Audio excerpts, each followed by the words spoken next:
thank you very much indeed, Chair, and thank you all very much for having me here today. It's a real pleasure to be here, and not just because it means I'm not in Whitehall. It's a pleasure already to have spoken to so many of you and to have been here for the really fascinating session this morning. Just to introduce myself, I am, as Charlotte said, the Acting Director of Agri-Food Chain Directorate at Defra. I'll explain in a minute where the acting bit comes from.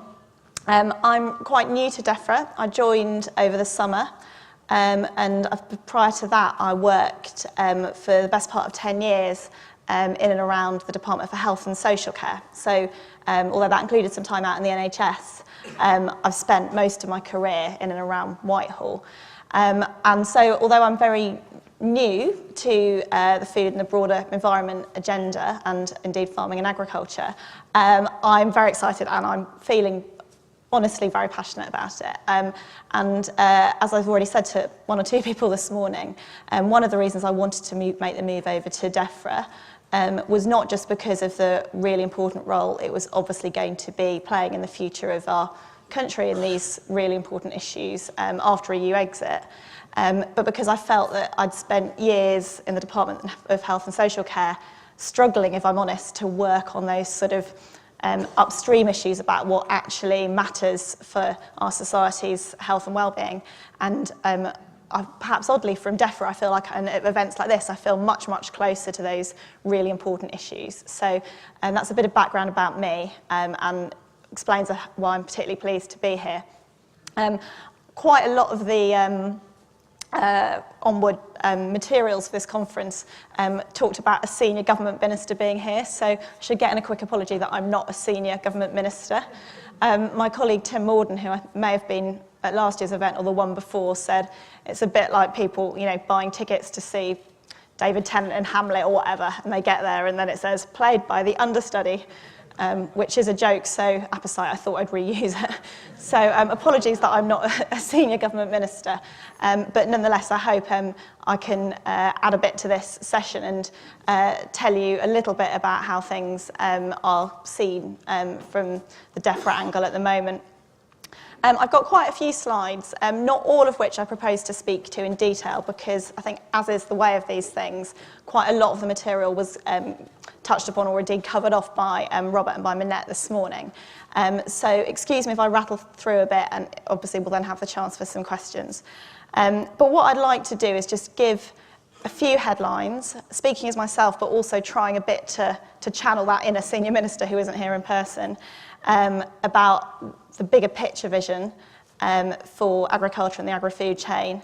I will say a little bit up front about Brexit planning because, as Robert said earlier, that is one of our huge existential kind of certainties at the minute. I will say a bit about the agriculture bill, trying not to cover ground that we've been through already, and about public money for public goods as the new methodology that we're seeking to introduce. A bit about the resilience, again, that's been touched on already, and then a little bit more about how that needs to tie together with a future trade policy and what we aim to achieve overall. So, UK agri-food. None of these figures or words will be new to you, but to remind ourselves, our nation's economic success absolutely has our world-leading food and farming industry at its heart, and it's an area where not just our ministers but the government as a whole is incredibly ambitious to grow more, to sell more, and to export more great British food. And Minette was right in the earlier session to push on what that actually will mean in practice. But my experience ever since joining Defra is that we're absolutely serious about that at every level in practice, and to build on the world-class reputation we have for quality, and to turn this really seismic moment of EU exit into an opportunity to design a new approach to agriculture and get in place new trade deals that can enable us to build on that. So the vision is about a productive and a competitive UK sector that continues to supply products of the absolute highest standards to our own market and abroad. Defra's Agri-Food Chain Directorate So as I mentioned, I moved over a few weeks ago to head up Agrifood Chain Directorate, which was part of a series of temporary moves that we've made in the department to reflect some reprioritisation of resources onto EU exit planning. My sort of home in Defra is in the Future Farming Directorate, which, for those of you who know or care about our sort of internal structures, is a sister directorate, and we work really closely together. So thinking about what our directorate's seeking to achieve, and lots of you will be very familiar with this because many of you in this room are talking to us on a daily basis about this stuff, is around a really strong agricultural policy for the future that is underpinned by a supportive trade policy. As Robert was saying earlier, for me that is very much about the long term, looking out the other side of EU exit, where we may be, at best at the end of the beginning, but equally being fleet of foot to deal with the very, very real and major challenges of the here and now. A couple of people have already asked me about the food strategy, which Minette mentioned this morning, and that is something that Secretary of State is really keen for us to develop and explore as something really important that would come after EU exit. So to say a little bit about our EU exit preparations, because it would be probably strange not to.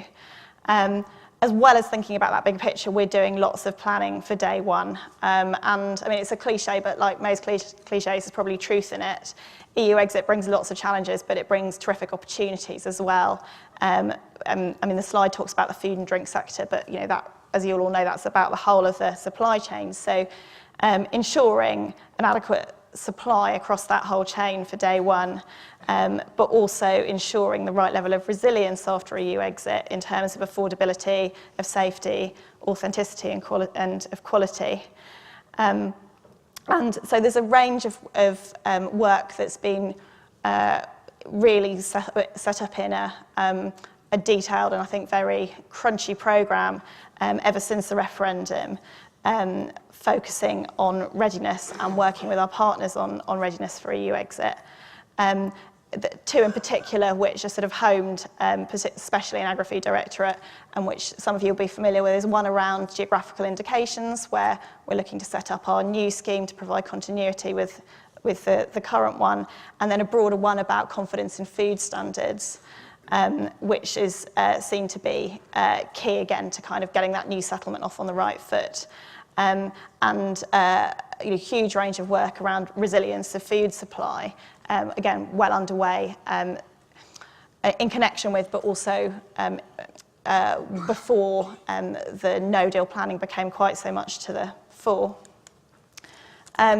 But equally, we wouldn't be responsible if we weren't planning for no deal. And while that is absolutely not what we're aiming for, and Secretary of State has said to lots of you that he's really achieving a deal is absolutely critical for him, and it's where we're headed. And indeed, those of you who've hit refresh on your phone on the BBC website in the 5 minutes since I stood up may know more than I do about this. We are very much shooting for a deal, but as is responsible, we're doing that planning around the contingencies that might arise from a no-deal scenario. When my lovely team provided me with this slide, I said, what exactly would a compound or aggregate impact, i.e. multiple changes, be? As you do. What I think we're trying to get at there, if you can forgive the jargon, is doing our thinking properly so that we look right across the supply chain, and that we think around some of the knock-on and unintended consequences that might not be immediately visible to people taking a very initial look. So packaging would be one, for example, where it's not nearly as simple as just thinking about what is the origin of the main product. And also, it's easy to talk about day one, but what about day 2 or 3 or 8, when some of those consequences might start to stack up? So I think that's what we were getting at with the compound or aggregate impacts. Impact of events outside our control, so equally basing our planning, recognising that there are some known unknowns and potentially other unknown unknowns that may arise if we do find ourselves, and we hope not to, but in the situation of an unnegotiated EU exit. And then, the way it's framed here, obviously, speaks a bit to what Minette was describing earlier, but we're organising ourselves around looking at things like disruptions to supply chains, recognising how complex and extensive those are, labour shortages potentially, increased pressure on producers and processors, delays at borders, which again has already come up this morning, and availability, quality and cost of food, obviously applying a consumer as well as a producer lens. So those are the kind of contingencies which, being responsible, we are working with many partners such as yourselves at. But obviously just to, I know, channeling my inner minister, if there was a senior minister here, they would stress that we're still working absolutely flat out to secure that deal. But to take a step back to the bigger picture vision, and this will bring me on a bit more about the agriculture bill, which is also developing kind of in real time. The key principles we're trying to achieve here is around reinventing the way that the state supports and interacts with farmers and land managers and producers. And the headline there is around public money for public goods, which is a beautiful phrase. We can kind of unpack it a bit, and lots of you have already talked to me about how complex that is. But what we really want to see is, after exit, is a thriving and self-reliant and resilient farming sector, a trusting and productive relationship between farmers, land managers, producers and the government, and the continuation of world-class standards on animal welfare. I think, again, to sort of channel my inner minister, I'll try not to overuse that phrase, there's a really key message there around supporting that bigger picture, because we recognise how crucially important it is for the nation, but equally listening hard to what farmers have been telling us for a long time, which is that they wish to be self-reliant and to manage their own risks as far as possible, and how we make that possible. So a bit more about the bill. I quite like this little picture, particularly with the school bus parked on the village green outside the duck pond. And then you've got the sort of, you can all look at it, but it entertains me, shall we say. It is a really exciting time for us, because after the best part of 50 years, we've got the chance to affect, and by us I mean all of us, not government as such, real change in the agricultural industry on our own terms. Minette made the point, I think, that nobody under 35 remembered what bad snow was like, and equally there are very, very few people in Whitehall who remember a time when we negotiated, set and implemented our own agricultural policy. And so, that falls very much into the category of challenge as well as opportunity. But it's absolutely that we're trying to give expression to and put into place through the agriculture bill. So, I'll try not to spend too long talking on this, because almost all of you, I'm sure, will be very familiar with what is implied by moving away from the Common Agricultural Policy. But it's around, obviously, the phasing down of direct payments, while keeping that flexibility to fund productivity measures, new schemes for environmental land management and animal welfare, and how we introduce those in a managed and transparent and well-organised way to prevent a cliff edge, but equally to get the new settlement in place as soon as possible. Again, I'm sure you'll all be familiar that the current payments to farmers are guaranteed up until the end of 2019. And the money for direct payments for 2020 will also be in much the same way. That said, for the transition, there is some detail around that, looking from 2021 up to 2027, where there is a phased approach depending on the amount received at the moment to how swiftly, if you like, those start to taper off. Again, what we're seeking to achieve there is a gradual transition from the current world to the new, so there isn't undue cliff edge for businesses, and farmers have sufficient time to adapt and prepare for the new schemes that will be gradually piloted and rolled out during the transition. Everybody I speak to says fairness is important, a leveling of the playing field is required, and that is what we are seeking to do with this kind of phased approach. The other really important point to mention that most of you will be aware of is around the plan to delink direct payments from the current requirement that land should be actively farmed as a condition of that payment. And the intention there is to give farmers the opportunity of using the money to look ahead and invest in or adjust their business for the future. So public money for public goods is the methodology that we want to use for the future, on which we're going to base our new system of support for farming and agriculture. And procuring environmental benefits. Lots of you will be familiar with the sort of, I won't say simple, but the usual economic definition of public goods as one of those things that benefit not more than just the recipient. And because we can't exclude people from them, they tend not to be rewarded by the market alone. And in the Health and Harmony consultation, one of the things we asked respondents were which of the environmental outcomes that they would like to see rewarded under the new system. And the sort of things that came back were around habitat restoration, water quality and soil quality. So all areas where it's felt that the market doesn't currently reward land managers who prioritise those at the moment.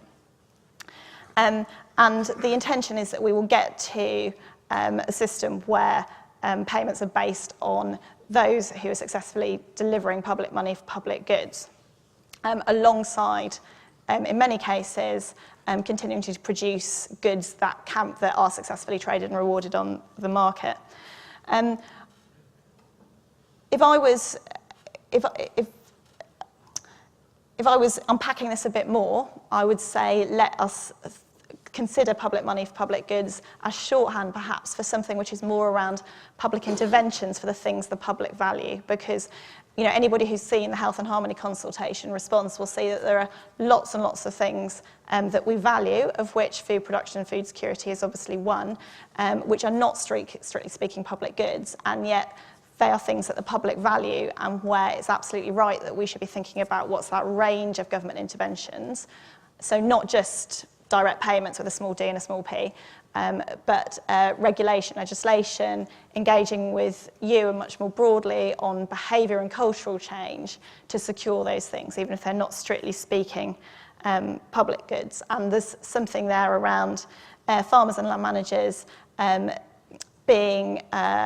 engaging with us to work out what is that range of goods and what's the best footing we can get everybody on to create that new market for public goods, whereas other types of traded goods will continue to be supplied through the market, which again is what we hear people are keen to promote.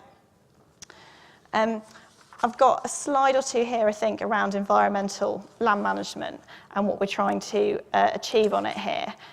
Lots of you will have been close to discussions around this and how we do set up a scheme which can effectively reward those who are able to provide higher air quality and water quality, enhance biodiversity and more habitats for wildlife, for example,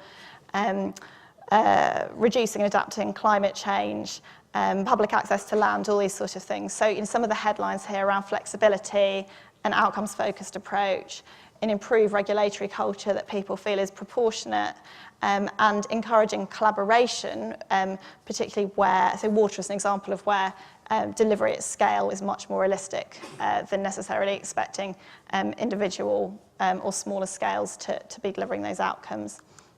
And I like this slide as well.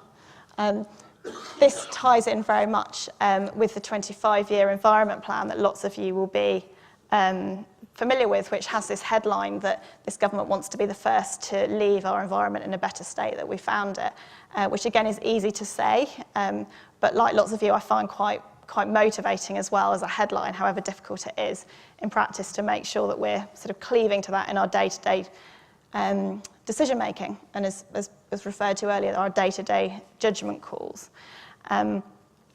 And the plan is for the new environmental land management system focused on rewarding the provision of public goods to work together with all those other steps in the 25-year environment plan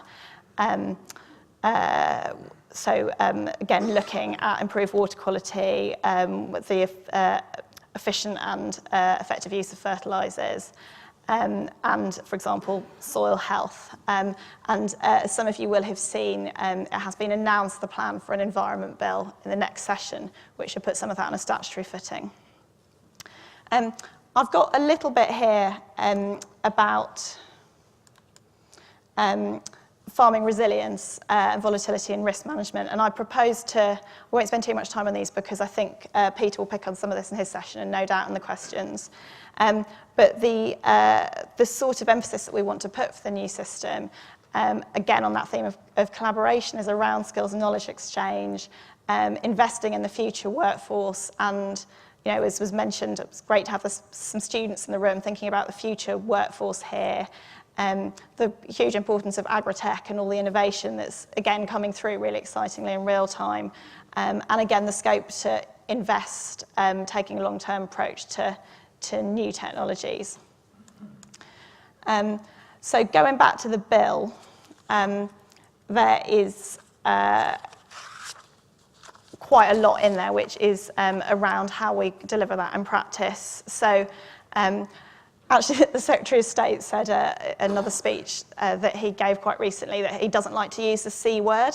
If we're looking at the top left box, so we should maybe call it intervention powers.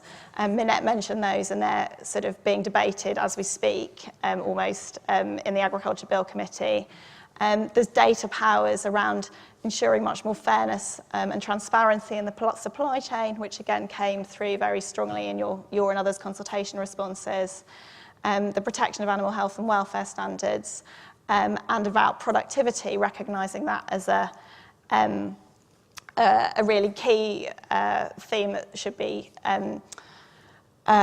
centre stage when it looks at how we overcome any sort of turbulence or risk of cliff edge that comes from the transitional period. And there's I've got some material here around the kind of risk management options that are available at the moment, and where certainly our ministers have got a really strong interest in understanding where we can efficiently be taking steps with you to promote some of these, and again, make sure that farmers and land managers have the tools they need to do what we hear they want to be doing, which is manage their own risk as far as possible. But again, what is in the bill? There are measures around improving productivity and through that profitability for farming and land managers. And again, we've talked quite a bit about some of this, but it's what we have at the heart of the bill. This is a beautiful slide as well. I'm not going to talk through it in detail because I think Peter will come on to some of it. But again, this is of huge interest, particularly to our farming minister, George Eustace. And it's an exact example of the kind of area where is absolutely not where government would expect to be dictating what needs to happen. It's where it's really acutely recognised that we need to be hearing from all our wide range of partners and stakeholders what we can be doing here. Wider implications of the bill, obviously there's a huge amount of nuance about our ongoing international obligations and working alongside the devolved administrations. Agriculture is obviously a devolved issue, but there's a lot of nuance there. And there's a helpful thing there about an update on gov.uk if you want to know more. But I think the point there is that it reflects the fiendishly complicated nature of the bill. This slide, again, talks about the process of the bill through Parliament. So I'm not sure, I don't think I've got the facility to point to it, but where we are at the moment is in Commons Committee stage, which is, as you'll be aware, a hugely important time for really scrutinising the bill clause by clause, and is certainly keeping colleagues at Defra really busy. Lots and lots of you will have an interest in various amendments that have been put and have been working behind the scenes with us, thinking about whether there are areas where government amendments at report stage will be appropriate. That's very much appreciated. Having worked on other bills myself and managed the process for taking them through Parliament, even what looks like a relatively small bill is Herculean to get it through. The levels of scrutiny, while I'm sure some of you might feel not always focused in the right way. Another level, I find it very heartening that we do kind of get this clause by clause scrutiny. And as I say, that's kind of happening almost as we speak. But to move on from the bill, the point I made at the outset, I think, was around the fact that we very much recognise that decisions about trade and the future agricultural policy are massively interconnected. And the nature of future trade agreements that we come into will obviously have a different impact in different sectors, and that's back to the balancing act and the judgment calls that we talked about a bit earlier this morning. This is another kind of attractive blue and green slide, and the point about the EU currently being our largest export market will be well known to all of you. I think it serves to show how seriously we're taking this at Defra, and as lots of you already know, our minister's thinking about this on an hourly basis, so it's certainly being taken extremely seriously, again with a view on securing a good deal, so that we've got those kind of twin pillars in place for the new settlement after exit, our own agricultural policy, and a good trade settlement. Again, the complexity of the supply chain that goes way beyond, inverted commas, simple food products, and Minister's absolute wish and constant push to us to be thinking about how we can make that as frictionless and as smooth as possible. So I mean, this slide, again, is a really good example of where things are developing in real time. It was referred to this morning that there is now, as we understand it, a draft withdrawal agreement being discussed by Cabinet today. So it does feel quite a historic day to be discussing this. But I mean, although it's in some ways kind of superseded, I think also this slide really does reflect the bigger picture and what we're very, very keenly working to get to. And again, the future economic partnership again, I've got something here about the common rule book, absolutely at the heart of what we're trying to achieve. And again, we've really welcomed so far input from lots of you around understanding, looking at agri-food and more broadly at manufactured goods, what the immediate and the knock-on implications might be of different routes and how we can work as hard as possible to get the right outcomes.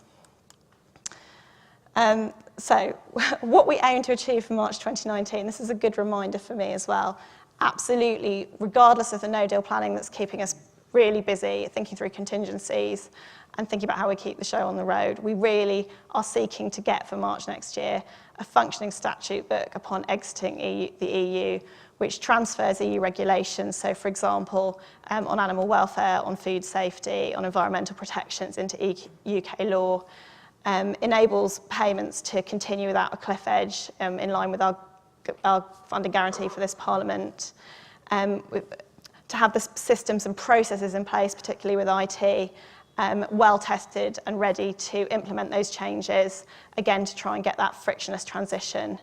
There's a big thing here around making sure customers of our services, I mean customers in the broadest sense, are knowledgeable about the changes that are coming and planning for their own changes. And then there's one here around, Defra group staff geared up and ready to go, whatever that eventuality.